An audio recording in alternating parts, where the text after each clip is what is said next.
आज होता आपल्या स्वामी महाराजांचा गुरुवार, पण आज माझी तब्येत खूपच बिघडली होती. तरी पण पूजा मी चुकवत नाही, त्यामुळे म्हटलं आज पूजा करायचीच. काहीही होऊ दे, मला खूप विकनेस वगैरे आला होता आणि म्हणजे खूपच त्रास होता. अगदी मला बसण्याची पण ताकद नव्हती एवढं. तरी पण मी कसंबसं काम ऑफिसचं आवरलं आणि त्याच्यानंतर पूजेला सुरुवात केली. इथं स्वामी महाराजांचा फोटो आहे आपला, तर त्या फोटोची मी पूजा केली. त्यांना अभिषेक वगैरे घातला, त्यांना टीका वगैरे लावून त्यांची स्थापना केली आणि त्याच्यानंतर आपल्या स्वामी महाराजांची जी मूर्ती आहे, तर त्यांना अभिषेक घातला आणि त्यांची पण स्थापना केली.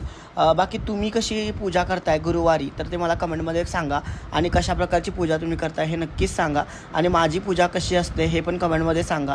बाकी तुमच्या सगळ्यांच्या प्रेम आणि आशीर्वादामुळे आपल्या चॅनलचे जवळपास 22,000च्या आसपास सबस्क्रायबर पूर्ण झाले. त्याबद्दल तुम्हा सर्वांचे मनापासून हार्दिक स्वागत आणि अभिनंदन आणि आभार. तुमच्यामुळेच हे होऊ शकलं आणि आता इथून पुढे आपल्याला अशीच वाटचाल करायची. श्री स्वामी समर्थ.